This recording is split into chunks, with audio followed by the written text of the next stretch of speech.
Hello everyone, Tim here. Welcome back. As always, I'll talk if you'll listen, episode 20, Big 2-0. I'm really happy to hit that milestone, and I'm happy that all of you have decided to stick around to join in on that milestone and watch the growth of the show. Thank you so much for that. A lot to cover this week, everyone, and there are going to be a range of topics. But first, I want to talk about a few things. I want to talk about last week. Last week was a pretty rough week for me in general and the weeks leading up to it. And things have gotten a bit better. I realized that the show makes me happy. I'm happier when I'm doing the show. For the period that I was going through the distress and de-stress, not only just at work, but not really my full self outside of there, was the fact that I wasn't doing the show. I couldn't do the show, and it was like one of the things, like a revolving door. I didn't do the show because I was upset and depressed, but I was depressed because I was doing the show.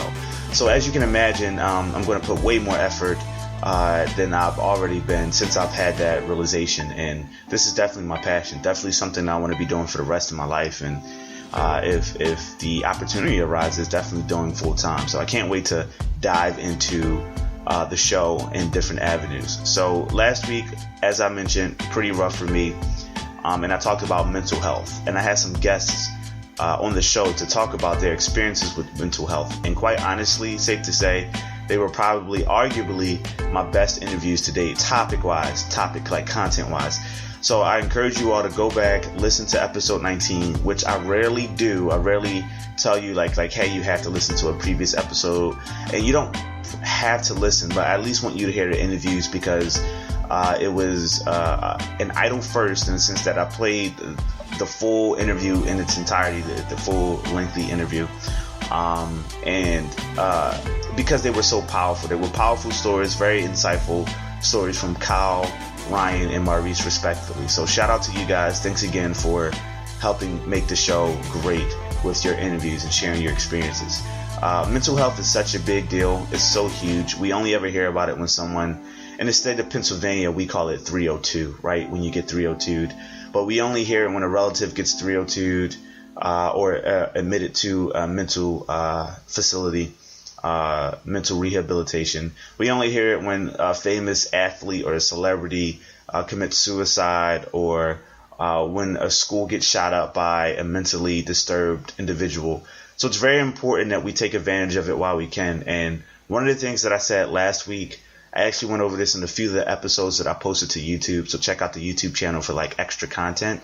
And also follow me on Instagram because I do the Instagram live videos. But one of the sentiments and philosophies that I mentioned was, you never know until you know. And oftentimes that phrase can be empty. It can have no meaning behind it because you look at it at face value and you go, yeah, I guess you don't know until you know, right? But in reality, once you experience it yourself, you're like, wow, I had no idea. That's when it really hits home. I had no idea. I knew the things that were bothering me mattered to me, and I knew these were things that were things that I cared about. But I had no idea that they were a part of my DNA as a person, that they were a part of my philosophy and who I am and what my purpose is in life. I had no clue that they mattered that much to me. So I knew that they mattered, but I had no idea that they mattered that much to me. So in part, I'm thankful because work helped me realize this, because when something bothers you, either way, it gets brought to your attention, right? So that's a positive way to look at it. If you're at work, if you're at school, if you're with your religious group, if you're at your nonprofit, if you're in a social setting and something bothers you for the first time, that's good. It's bad because it's frustrating and it's annoying because it's bothering you. But it's also good because it's brought to your attention and you know now, like, hey, this is one of my things that bother me. So it's really important. I'm very grateful for that experience. And because of that experience, it led me to the whole, employee assistance program, which led to me getting therapy. So I had my first therapy session on Monday, this past Monday. So if you're listening to this out of order or, maybe a little late, I record these on Thursday. Today's Thursday, July 19th. And these go live on Friday. So it'll go live on Friday, July 20th. So Monday of this week, I had my first therapy session, and it was way different than what I expected. I mentioned this in one of the videos that I posted that right after the fact. So I gave you kind of like a fresh review right out of the gate when I was coming home from the therapy session, and I posted that online, so check that out. But just to recap a bit, it was not what I thought, and I mean that both in a good way and a bad way. So the bad way is because I was expecting him to drop some revolutionary bomb on me. So my therapist is the man, and I was expecting him to drop some revolutionary bomb on me, right? I was expecting him to say, oh, the reason you care about this at work and it stressed you out is because when you were 11 and your mom took you to the movies, but she took you to Regal instead of AMC, it planted a seed in you. So, I was kind of expecting that, something like revolutionary and super like mythic, but I was a little disappointed. I guess it was a little unrealistic for me, because that expectation came from like how it's portrayed in media, right? Like how it's portrayed in like TV shows and movies and things like that. But that clearly wasn't the case. And I was delighted and happy because it helped to confirm certain things that I've been hearing for all of my adult life. But when a complete stranger tells you these things, it has a little bit more validity because you know that they're not just pulling it out of the air, and you know that it has a little bit more meaning behind it because they have no vested interest in you, especially emotionally, right? They're there to do a job, and yes, some do genuinely want to help you, some do just want to get paid, but either way, they're there to do a job and they're there to help you. But to have someone who has no vested interest in you, emotionally, financially, they're not your boss, they're not your friend, they're not your family member, and to have them tell you something that you've been hearing over the past 10 plus years really, really means a lot. So I'm going to share some of this with you, and this is very, very personal, guys. And there are a lot of things that I debate on whether I want to share with you all or not, but let's be real. I'm probably going to talk to you offline about it anyway, some of you who listen to the show if you're really close to me. And finally, I consider a lot of you my extended family. I'm sure I have some people who listen who I've never met before in my life, and I'm appreciative of you. I thank you so much. I encourage you to reach out to me if you know you've never met me before. I would love to touch base with you. And I'm sure I have maybe friends I went to high school with, or maybe friends I touch base with on social media every now and again, who I'm not incredibly close with who listen. But at the end of the day, I consider every one of you my extended family. I'm choosing to get behind the microphone and talk to you all anyway. So you are my extended family. So I'm not going to share everything. It's some incredibly personal things, but I do want to share some stuff with you all. So one of the things that I've constantly been told throughout my adulthood, especially in my previous career, is that I have a passion for people. One of my three of the biggest mentors in my life are three of my previous bosses. The first manager who ever hired me at my previous job, his boss, which was the district manager, she's been a huge inspiration to me in so many different ways. And the district manager that I got after her. So three of my biggest mentors, three of my biggest inspirations in my life. And I do call them up from time to time and tell them that because you guys know that I am huge on telling people that are play great roles in your life to tell them that because they do need to hear it. So these three individuals, along with all of my other coworkers over the past 10 years, let me not say all, let's say majority, have told me that I have a passion for people. I love developing people. I love the aha moment when you show them something and they get it for the first time. I love walking with them, step in stride and showing them the ropes, showing them how to do things, showing them how things work, getting them to understand, developing talent, developing culture, and just developing the need to want to learn. I think learning is always a two-way street.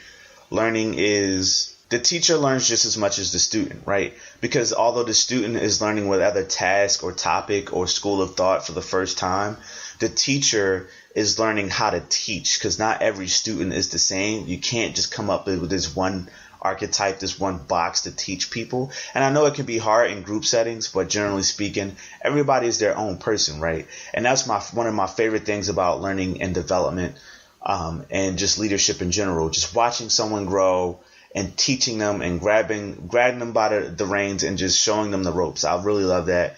And that's been my passion. I didn't always know that was my passion because my first passion is video games.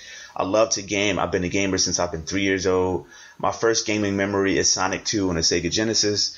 I love to play Sonic, and I'm a huge Sonic fan. Arguably my favorite franchise, next to maybe Mass Effect. But I love Sonic. I love Zelda. I love Mass Effect. I love gaming in general. So that was my first passion.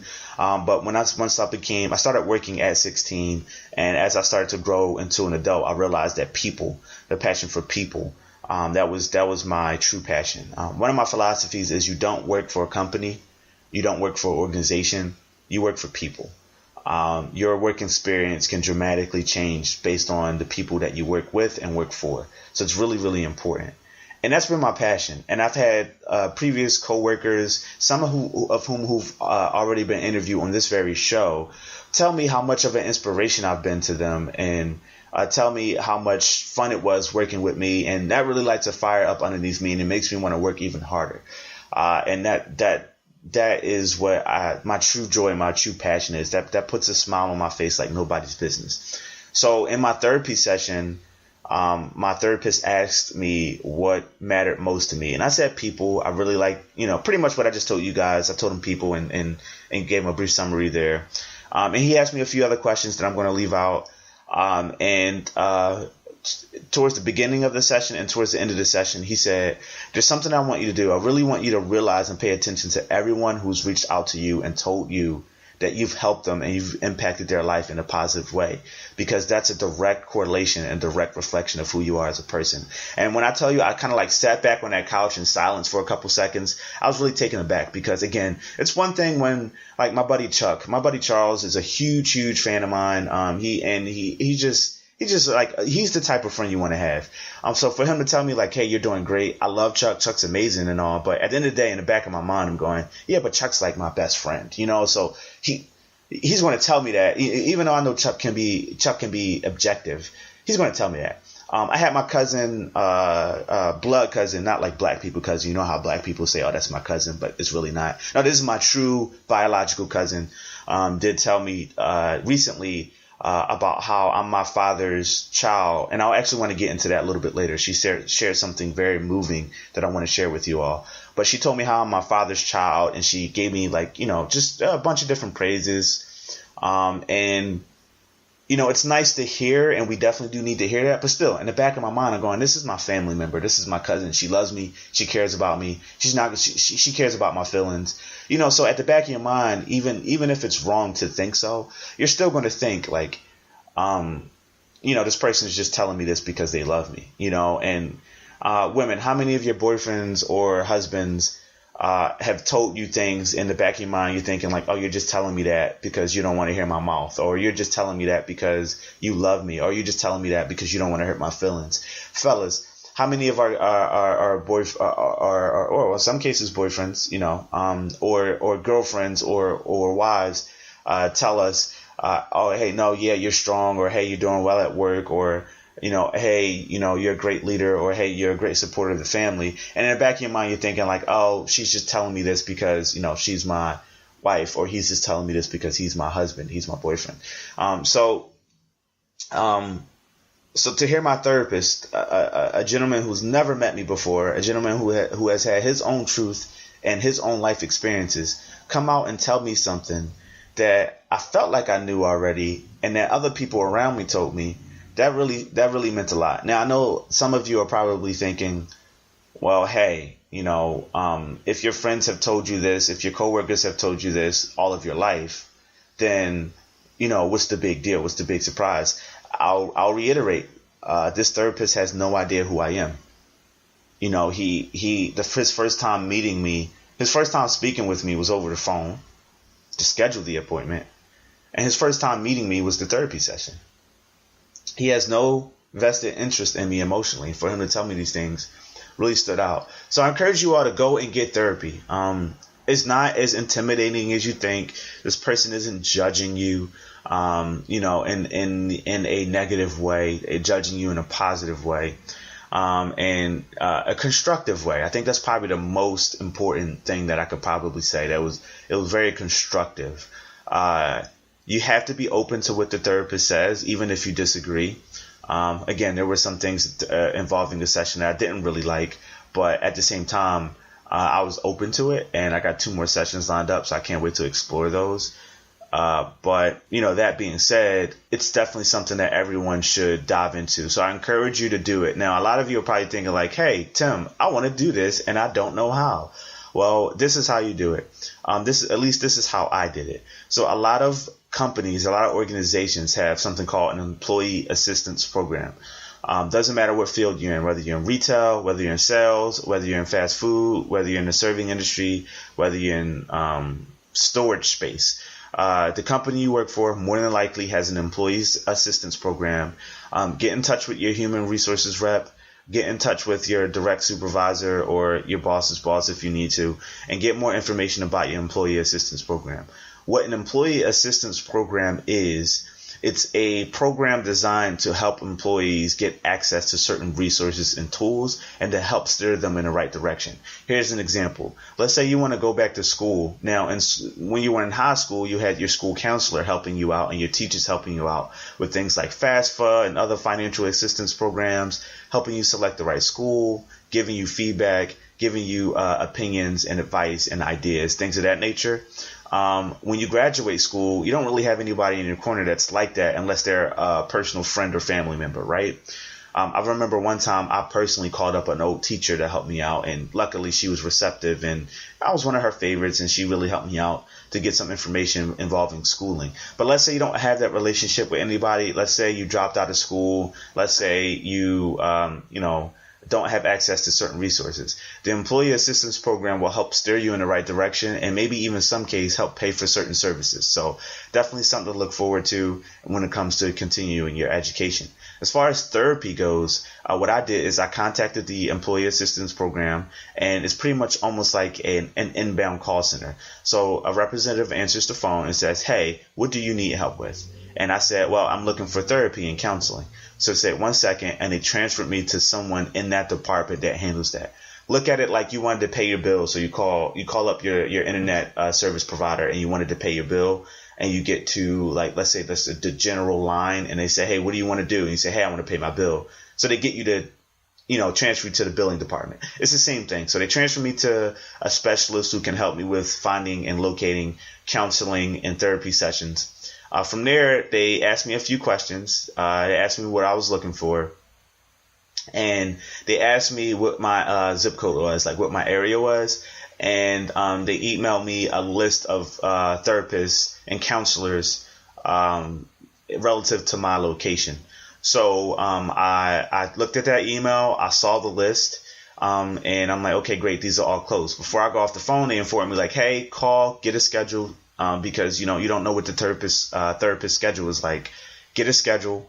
After you get your schedule, call us back because we need to give you a billing code. So they pay for the first 3 sessions. So every session after that, I'm responsible for, whether I do it through my insurance or I do it out of pocket. But they pay for the first 3 sessions, where I feel like it's a good enough amount to get a good gauge and good idea on if this is something you want to do. Or if you want to go with this therapist. So I hung up. I got in touch with the therapist that I chose, and I scheduled an appointment. I called the employee assistance program back. They transferred me back over to the specialist. I got me a billing code, and I just went to the therapy session. The therapist took my driver's license and the billing code and was good to go. I filled out a few papers that he actually had me print out before I got there. So I was able to fill those out before I even got there. And then I just sat down and talked for an hour, and then I left. So it was pretty straightforward, pretty easy. I know a lot of you guys think like, oh, I got to do this, I got to do that. How do I even find a therapist? 1, if you're self-sufficient, a quick Google search can help you out. 2, if you have health insurance, your health insurance more than likely can help you out. Your health insurance usually has like a call-in line that you can call in and get that squared away. And finally, talk to your HR rep.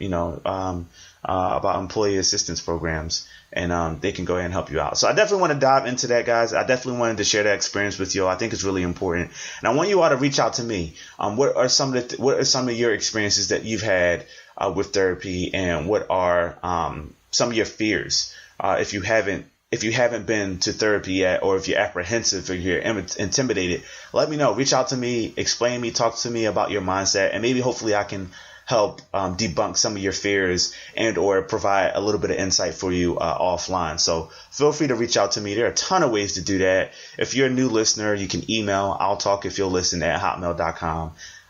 You can follow me on Twitter. And all of this is going to be in the show's description. So just look in the show's description. Even if you're listening on YouTube right now, look in the show's description because all of this content is in there. You can follow me on Instagram. And I love Instagram. By the way, I just started it. I don't even think I've been on there a month yet, but it's pretty dope. Or you can link up with me on my Patreon page, which I'll talk more about a little bit more later. I want to go into that, but you can link up with me those various ways. And if you know me personally, message me on Facebook. Or text me. Call me.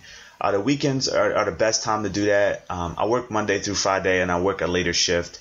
And usually when I'm available, like now when I'm recording the show, you all may be working or otherwise occupied. So hit me up on weekends. Call me, text me, let me know. I would love to bounce some ideas off of you. And I would love to talk about what's bothering you. I would love to do that. I think we all need a good outlet to help debunk a few things. So definitely look into that, guys. And I can't wait to talk with you all in person. Now, another thing I wanted to bring up and talk about is something that is very near and dear to my heart, and that's race and being open-minded about it. And I have a lot of opinions regarding race and regarding why people choose to be upset and or angry, and on the flip side, why people choose to be happy and embrace certain concepts and ideologies surrounding race. And something recently happened. Now, if you're big into wrestling, I'm sure you heard about this before I did. But if you're not into wrestling, this is probably news to you. But whether you watch wrestling or not, you probably know who Hulk Hogan is. Hulk Hogan transcended the wrestling culture and infiltrated pop culture. He is a cultural icon. Almost everyone knows who Hulk Hogan is. Almost everyone knows about the leg drops, about Hulkamania, about NWO. Even if you didn't watch wrestling, you know who Hulk Hogan is. 3 years ago, I believe it was, I think it was a recording was released of him dropping the N-bomb, which I have no problem saying, but I just don't want to use it on the show. Which maybe be another topic on that word in and of itself. I would love to talk about maybe. But he dropped the N-bomb, and it was even earlier than the recording was released. So the recording was released, I believe, 3 years ago, and the recording was from like 3 years or 4 or 5 years before that. So it was like an old recording, but either way he said it. Now, obviously, when these companies, regardless of what the way they feel about certain things, when something comes to light, they want to remove themselves as quickly and as quietly as possible. Take a look at, the Me Too movement. If someone gets accused of sexual misconduct, even if there is minimal investigation, with the quickness, they remove themselves from the situation and remove themselves from the person. Same thing with Vince McMahon and the WWE did, or if you've been living under a rock, the WWF. It's since changed its name. A long time ago. I wouldn't say since, but it was a long time ago. But they removed him from the Hall of Fame. They terminated his contract. You couldn't even search. So there's a WWE network, which is basically the Netflix of wrestling. So you go and you have the WWE network. You can search any match in the history of WWE and watch it. It's pretty cool, with probably some very few exceptions. But there are certain people that you can't search for. So in other words, you can find a match of Hulk Hogan versus Shawn Michaels, for example, but you can't search it via Hulk Hogan's name. You can't go there and say, type in Hulk Hogan and his match come up. You have to search Shawn Michaels and then find that match with Hulk Hogan and then watch it. So he was like excommunicated. He was like banished and deported from the WWE and its ranks. And a lot of people took issue with it in the sense of what he said. A lot of people took offense. A lot of people didn't think it was a big deal. A lot of people felt indifferent. And they're like, yeah, it was wrong what he did, but I don't really care. So yeah, people all over the emotional spectrum and mental spectrum when it comes to that, right? But recently, Vince McMahon and WWE reinstated him into the Hall of Fame, and he's kind of like now welcome back into WWE. I don't know if he'll get a contract. I don't know if he'll get a speaking moment. But he was reinstated after a 3-year suspension into the WWE Hall of Fame. Now, as you can imagine, the WWE is a diverse, it employs a lot of different people from a lot of different cultural backgrounds, and a lot of different ethnicities. And the obvious route that I'm going here is the African American category. So there are a lot of African American or black, whichever term you prefer, wrestlers and athletes within the WWE. And you can imagine that some of them probably feel a certain kind of way when the statement, when the recording was announced, and then, and even more so when Hulk Hogan was reinstated. You can imagine that a lot of them felt hatred, a lot of them felt confused, a lot of them felt frustrated. But there's a flip side of things, and this is the open-minded nature and culture that I encourage to have on the show, and this is kind of like where I want to dive into. The open-minded side of it is, yeah, you can disagree with what he said, and you may not like it, and it may make you angry and frustrated, but are you willing to forgive? Are you willing to promote love and togetherness? And are you willing to recognize the fact that somebody can change? When you're younger, there might be, maybe you agree with the Democratic ideology and that's your political party. And then when you get older, you're like, you know what? I think I'm going to be independent because I want to just vote Democratic because I may not agree with the Democratic, nominee. So, thought processes can change.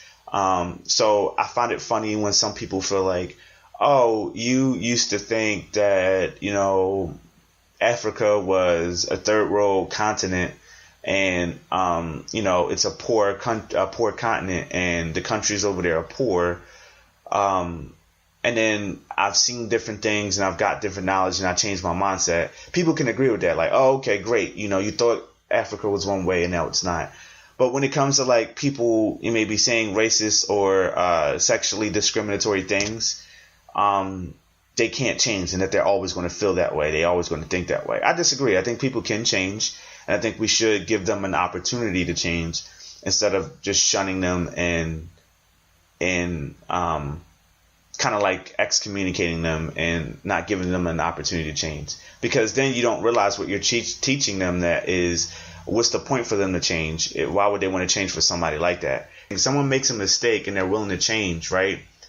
And then the person that they're looking to apologize to is just not willing to, time heals all things, but, at the moment they're not willing to accept that chance for redemption, then it kind of lets the person who made the mistake know, like, hey, well, what's the point?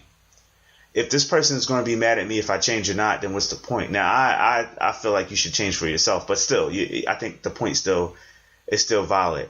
So you had a lot of African American or black athletes within the WWE who said that although they disagree with what he said, what Hulk Hogan said, they kind of embraced the idea of giving people a second chance. So there are a few statements that I want to read. I'm not familiar with wrestling at all, but there's this guy named Titus O'Neil, whose real name is Thaddeus Bullard.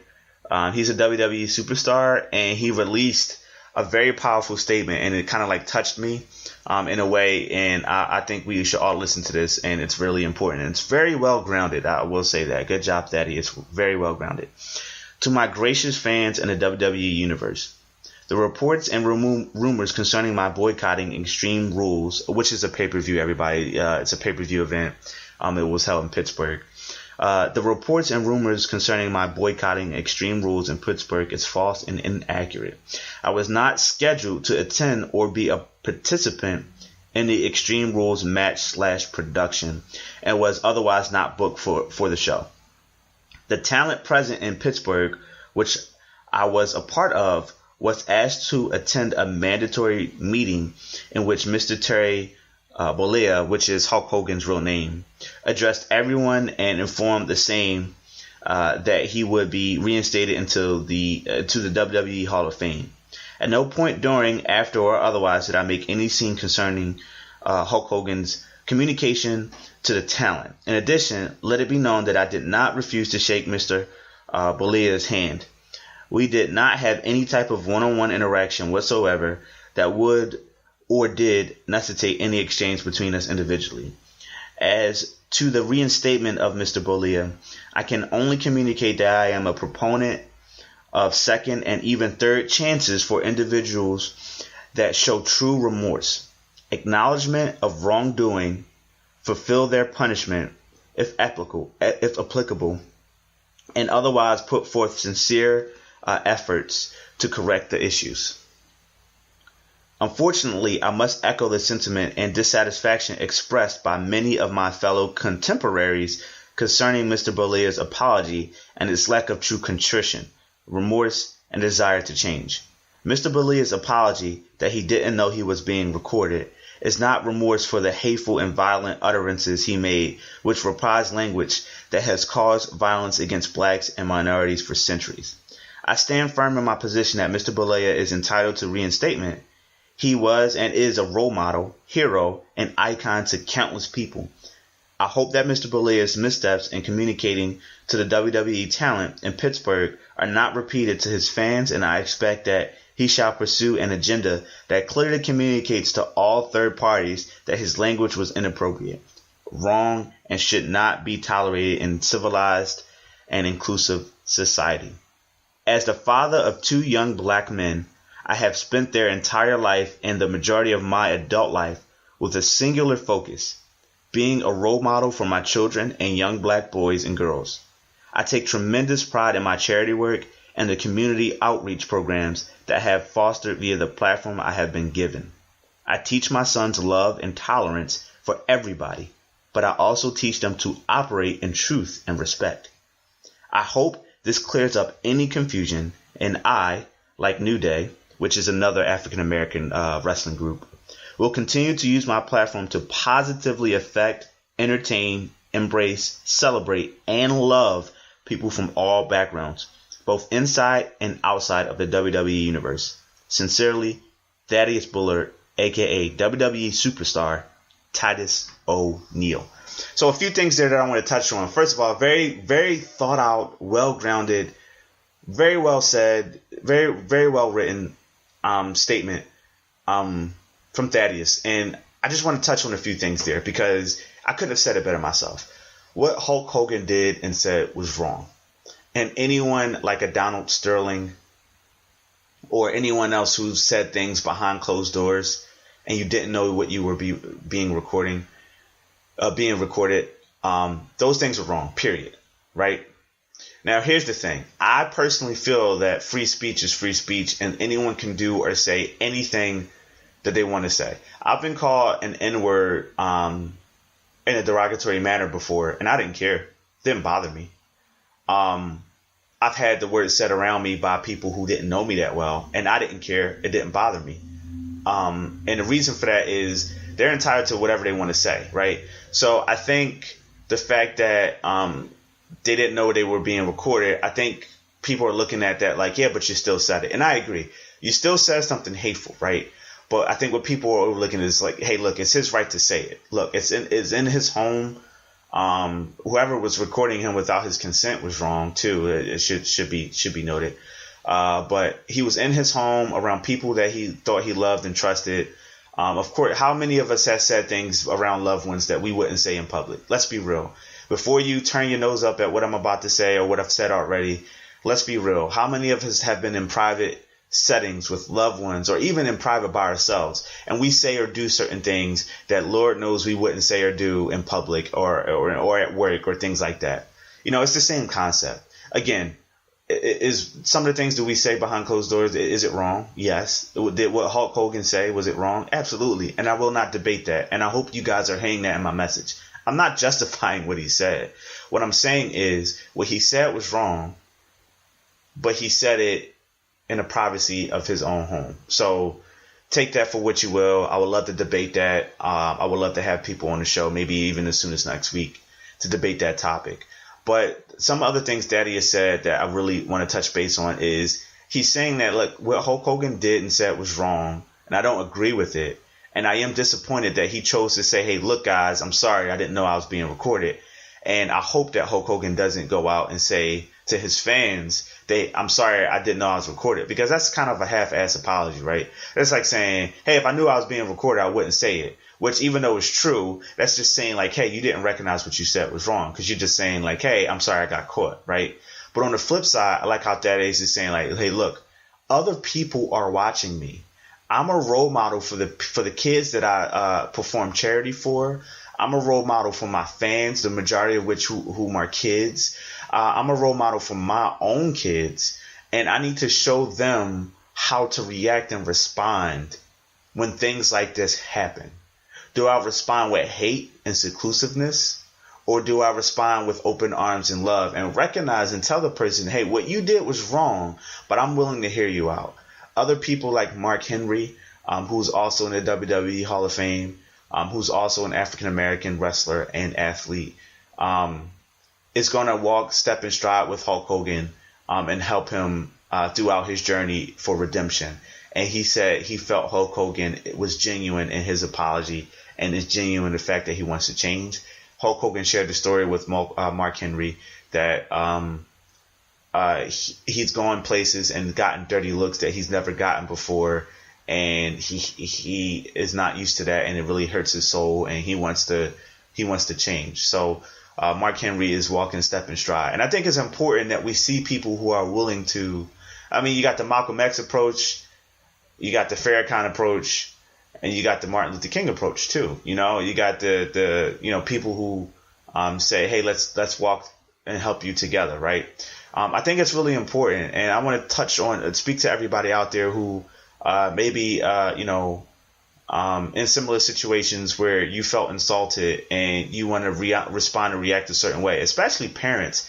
How many of you have gone out in public and something has happened and you want to react or respond a certain way? Your kid is watching you. Your kid is watching you. A perfect story I like to tell. I remember one time going to McDonald's, and this African-American woman, black lady, was there with her two daughters, right? One daughter was really young, couldn't have been more than like 6 years old. Other daughter was a preteen, let's say, probably about 11, 12 years old. We were in McDonald's. Person ordered before her, then she ordered, and then I ordered. Now, I ordered something simple. I think I got just a sandwich. I couldn't tell you what sandwich, but I got just a sandwich. I didn't get a whole meal, right? Now, mind you, she's ordering for herself and her two daughters, right? So whatever she's ordering is going to be a bigger meal than the guy before her got, and than what I'm getting, right? So the guy before her gets her food, and then I get my food. And then while I'm checking my bag, making sure everything's right, she goes on a tirade. She's like, has a temper tantrum and is yelling and belittling and degrading the staff about how they're taking so long and how she ordered her food and how it doesn't make any sense. Her daughters are smiling. They're sitting there looking at, observing that, right? And there's some people out there like, well, you don't have any kids, so you don't have a right to say you have an opinion on the situation. I think that's BS. I think that's a very idiotic statement to say, and we can talk about that one-on-one. But what I will say is I can have an opinion on how one should conduct themselves in public, especially when your kids are involved. And I just wanted to throw that out there for everybody. You know, Thaddeus, a.k.a. Titus O'Neil, is saying like, hey, I have people who look up to me and they're watching me on how I choose to react, right? So I think the same thing should be said about us. You know, how do we choose to react to things like this when it happens? And how do us as parents, if you're a parent, how do we choose to react in public or around in a hostile situation when our kids are around and our kids are watching? So definitely something to consider. I would love to hear you guys' opinion. Should Hulk Hogan have been reinstated? Should a meeting have been mandatory where he had apologized to everybody? Do you think his apology was half-assed? And do you think Thaddeus, a.k.a. Titus O'Neil, has the right angle, is taking the right approach when it comes to how he's viewing the situation? Feel free to sound off in the comments if you're watching this on YouTube or if you're subscribed on Spreaker. And, of course, hit me up on Instagram, on Twitter, and on Facebook with your opinions. Speaking of Facebook, guys, just moving on here. I started a Patreon. Thank you so much to everyone who had input on what the Patreon should be like. Thank you to everyone who helped me. Thank you to everyone who had suggestions and helped me through the brainstorming process. I really appreciate you. I love everything that you've done, and I love you for being a supporter. I really do appreciate that. So a Patreon is up. What Patreon is, and I do have an intro video on my Patreon page explaining things in a little bit of detail. But Patreon is a crowdfunding platform for creators. So crowdfunding, what does that mean? It's basically people who support you and want to help you with your content and want to see you improve your content, whatever that is, whether it be art, whether it be film, or in my case, a podcast.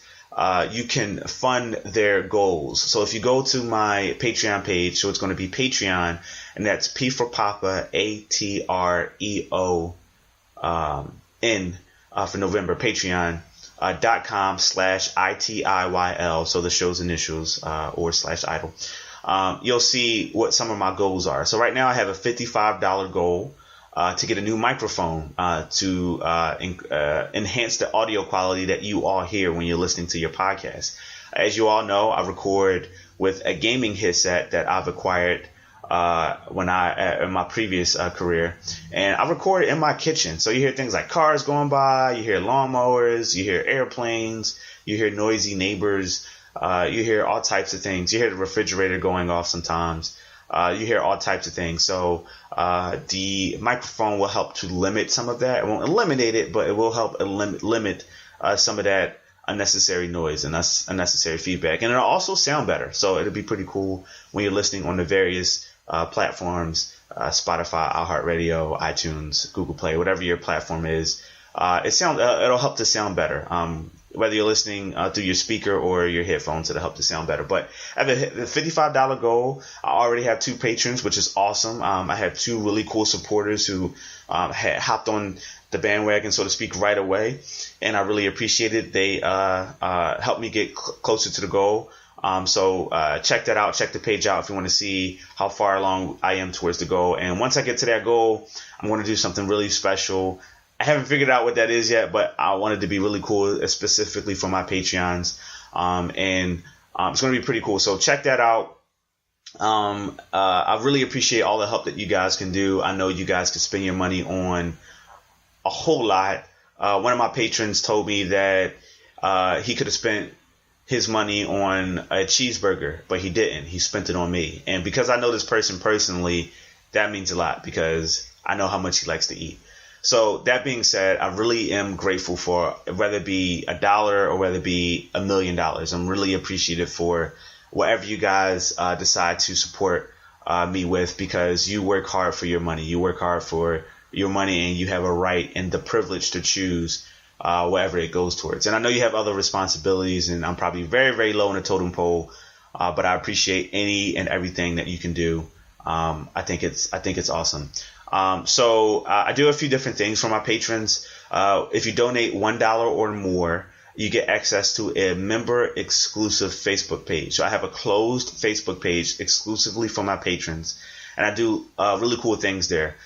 So when I do my ITIYL gift card giveaways, they get double entry. So you'll get an entry for whatever the stipulation is, plus another entry for being a patron. You get access to exclusive things. So for example, I recorded part of this episode, and I'm actually going to post some behind the scenes recording on the show. So I recorded some of that, and it's going to be posted on that Facebook page. So only my patrons get to check that out. Some of the behind the scenes, me dealing with my laptop, me complaining about my laptop, me wearing glasses, little things like that, because I don't really wear glasses on an everyday basis. So definitely things that exclusive things. They get feedbacks on topics. I get their opinion on what topics they want to discuss and want to show. So you donate $1 or more, you get access to that. If you donate $5 or more, you're going to get a shout out on the show, one of the shows for the month, and you'll get that every month for as long as you're a $5 patron. So $5 or more, it gets you a shout out on the show, and I'll promote your business too. So like I'll shout you out in your business or your show or your podcast, whatever it is, at $5 a month. And at $10 a month, you'll get a personal thank you video. So I'm going to record a video. It's going to be customized specifically for you, and little inside jokes just for you. It's going to, of course, I'm going to mention you by name, obviously. And I'm going to send that just for you every month for as long as you're a $10 patron. And the more money you donate, the more you get access to all the features. So in other words, what that means is if you're a $5 patron, you get access to the Facebook page as well. If you're a $10 patron, you'll get access to the Facebook page and the shout out as well. So definitely check that out, guys. Obviously, you don't have to become a patron to support me. You can just listen to the show. You can comment. You can share it. You can stop by YouTube and subscribe or leave a comment on the show. You can share a video. You can come on the show and be a guest. You know, there's several ways you can interview me. I don't want to paint support me rather. I don't want to paint the picture like you got to give me money. You got to be a patron to support me. But I will say I'm really, really grateful. And it will help me to bring you better content and some really cool ideas that I have swirling around in my head. And I really appreciate every dollar that you're willing to give. So check that out. Again, patreon.com/idle. Feel free to check that out. It will be in the description of the show. So check that out. Check the link out. Really appreciate it. Finally, everyone, last bit here, and it's something that I'm going to start. I have 3 more of these lined up, and I can't be more excited. I'm going to discuss and feature businesses of my peers on the show. So won't happen every week, but it will happen at least once a month. And I want to have your show on your show or your business or your organization on my show. I want to help promote my friends. I want to be that gateway into the world for my friends. And this time around, I have 2 friends on, one of whom I just met, another one who I've known for quite some time, Chris and Brandon. Chris and Brandon, like me, have a passion for teaching people. And they are, Chris is a certified tech. Brandon is also a certified tech, but he's also a teacher. And they are coming up with some really cool programs and classes for you all to get into.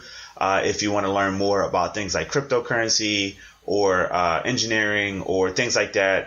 The reason I'm so happy about this is because, especially in inner city communities, we don't really have access to things like this. How many kids want to be engineers? How many kids want to be scientists but don't have resources?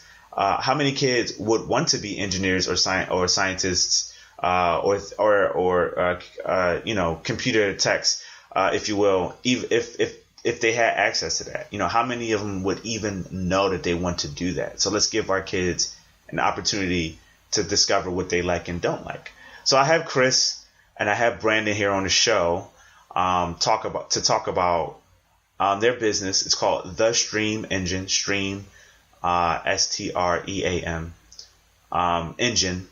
And they talk about what their purpose is, what their goal is, and some of what they're going to be doing in the community. So here's Chris, here's Brandon, and here's some of their time and some of the interview. Check this out. Hello, everyone. A very, very special ITIYL interview.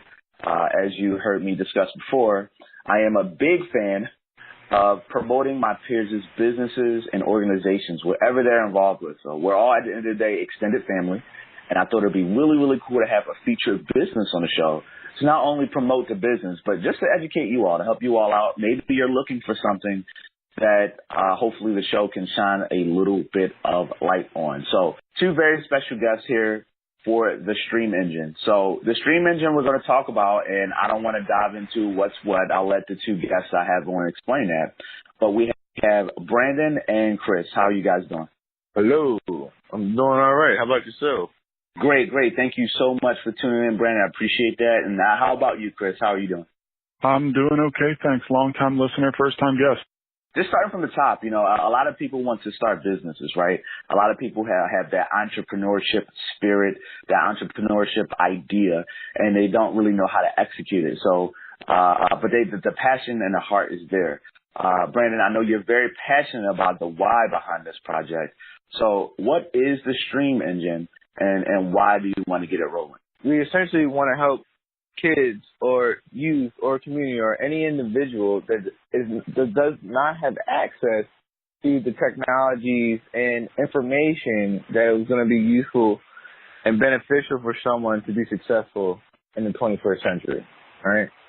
So say for instance, you are that entrepreneur, right? And you have that drive, right? But then you don't know where to start. You don't have any, resources to do that. Well, what the Stream Engine does is it looks for people who are in those predicaments, and then people who have been successful at starting their own business or, becoming an engineer or, being an artist, and kind of provide those services along with the resources as well. Like, not everybody knows what a 3D printer is and how to use it. Not everyone understands how robotics is used. Not everyone understands how, cryptocurrencies work. Well, how can you master something, or how can you use it if you don't understand it? So that's the need that we're trying to address. Yeah, if I can just add on to that a little bit, there's so many. I'm a technology professional by trade and training, so I'm an engineer, and there's a lot of resources out there for engineering, but 9 times out of 10 people don't take them up. Now, I can't tell you how many times I've heard, I'm not smart enough to work with computers, or I don't know enough about this to get started. Well, I mean, that's just not true. There's this perception out there that only smart people work in tech, only smart people do science, and the fact is it's not true at all. What we want to do is create an environment where it's okay to mess up, it's okay to get started with these things, and there's not enough educational resources out there for people who don't feel like they know where to get started. So we want to sort of be that bridge, like, hey, it's okay that you're not comfortable with picking up a computer and starting to code in the shell or something. We want to be there walking you through it every step of the way, holding your hand, making sure that by the time you leave our program, you're a little more comfortable with getting started with it. Even if you don't ever do it again, it's something you're a little more comfortable with. That's great. It sounds like you guys are in the educational mindset behind this whole thing, and that's really important.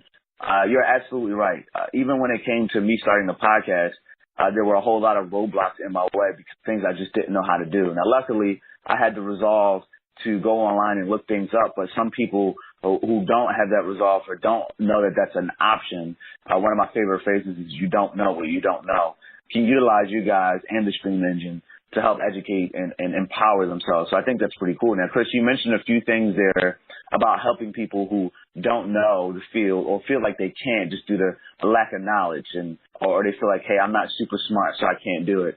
What are some of the ways how are you going to execute these lessons? How do you plan on helping people who think they can't do it? Well, it's like I said, Tim, my background is in science and technology, but one of the things I've also done is coach a few interns, train them on how to do this, that, or the third, and really just demystify it. One of my favorite things to do when I had a group of interns I used to teach on how to do laptop repair, for example. And the first thing I'd do with them without fail was like, all right, here's a laptop, go take it apart and put it back together. And it always freaked them out at first, like, oh my goodness, this is a couple $100 of computer equipment, but I don't know if I can do this or not. And by the end of it, they were saying, oh, well, that wasn't so bad. I just took the laptop apart and put it back together. It's about building confidence. That's what education is at the end of the day. It's confidence. And really it's just getting someone who doesn't know or doesn't have that confidence necessarily and just getting them started is really the best way I found to approach it. And that's not just technology, by the way. That's business. That's social sciences. That's anything you want to do. Just go and do it. Even if you're not doing it as well as you could to start with, you might come back to it later on. You might learn some lessons, and that's where the value of it comes from. I agree, and confidence plays a huge role in everything that we do in life, more specifically the way of how we execute the things that we choose to execute in life. Now, following up on that, this sounds great, especially on paper. It's just, okay, here's the problem, here's an area of need for the people, and this is how we're going to do it. Now, Brandon, I know you're very, very passionate about this whole thing, and I know you're really excited. You can even hear it in your voice, something that you want to do. Why do you feel like your lessons are necessary? Why do you think this is something that people, these topics, these schools of thought is something that people out there want to learn and need to learn? Well, so I'm an educator. That's my background. I'm a school teacher. I'm a certified tech ed teacher in the state of New Jersey and Pennsylvania. And this is what we talk about in education, is that the fact that, as businesses shift and as the economy shifts, like, it's becoming more and more and more and more and more heavily tech based. Like, you have to be able to utilize a phone. You have to be able to, have a social media presence in order to market your brand. You have to be able to understand these things. And then on top of that, the jobs that they plan to emerge in the future, for example, like robotics and automation. How many people that actually understand, like, the basics of robotics? How many people understand programming and systems, and then systems thinking? How many people even know how to troubleshoot? And this is something that, we realize as educators, and all these educational institutions and associations, that, like, we're going to be lacking in this. That's why you have a lot of other countries in the world, focusing on developing engineers. My fiance, her dad is an engineer, and he's from Holland, the Netherlands. The main job that they have in the Netherlands are engineers. India, they just did, like, a whole engineer push.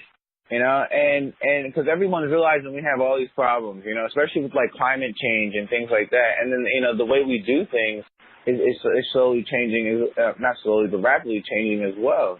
As new technologies emerge, as old technologies merge, newer technologies emerge as those old technologies emerge. And if you don't understand the basics of those things, you're going to be lost in the sauce. Like me and Chris, we're both tech experts, or, experts in the field of tech. And still, I know personally, I'm never feel as confident as I feel like I should, because as soon as I research and master one concept, the next level comes out.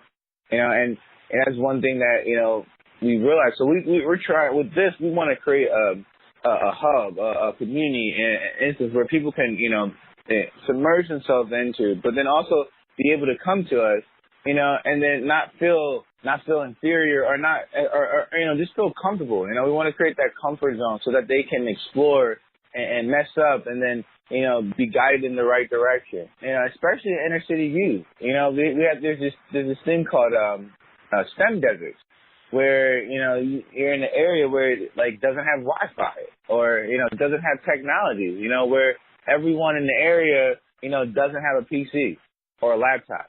They may have a cell phone, but, like, how many people do you know really, really, really, really know how to use their cell phone? What are they typically doing? Just documenting their lives. But who's going to, tech resources and learning about new tech, and in some of these communities, who even cares about doing that, So, not only do we want to provide spaces, but we also want to, preach the mentality, spaces and resources, but also preach the mentality and kind of, get everybody streaming. I'm really excited for you too. I'm really excited to take part, and don't be surprised if you see me in one of these classes. I really am excited to see you guys grow. I'm really excited to see people involved grow, and I know you guys are going to do big things. I hear it in your voice, so I'm really excited.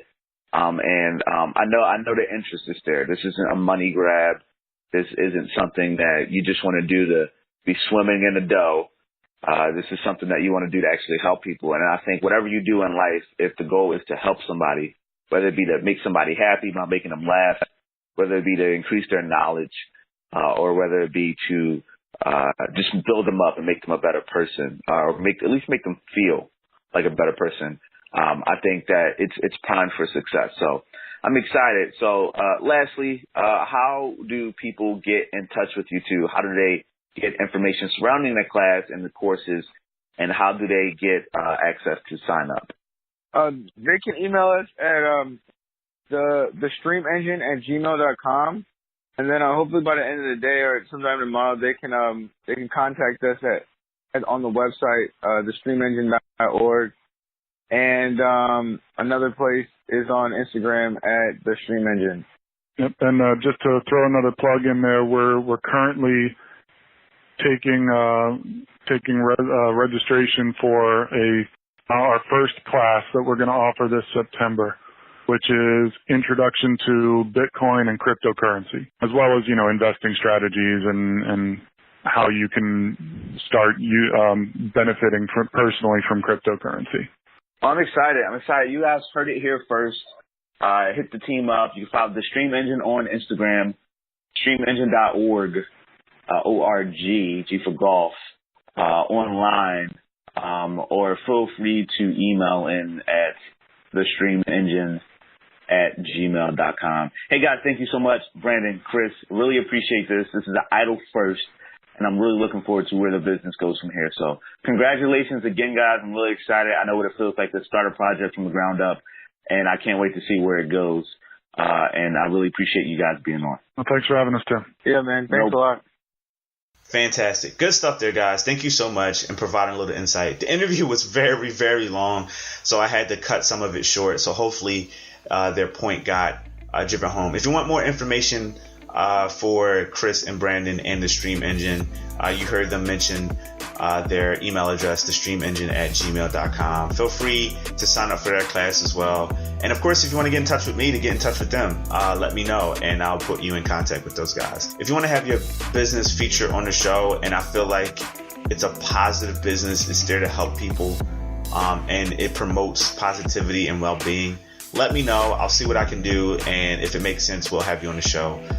In the meantime, everyone, I got to get going. It's about that time. As you know, I got to get ready for work.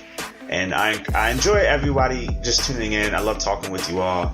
And I can't wait to have the conversations after the fact. So in the meantime, everyone, I'll keep talking if you'll listen. Take care.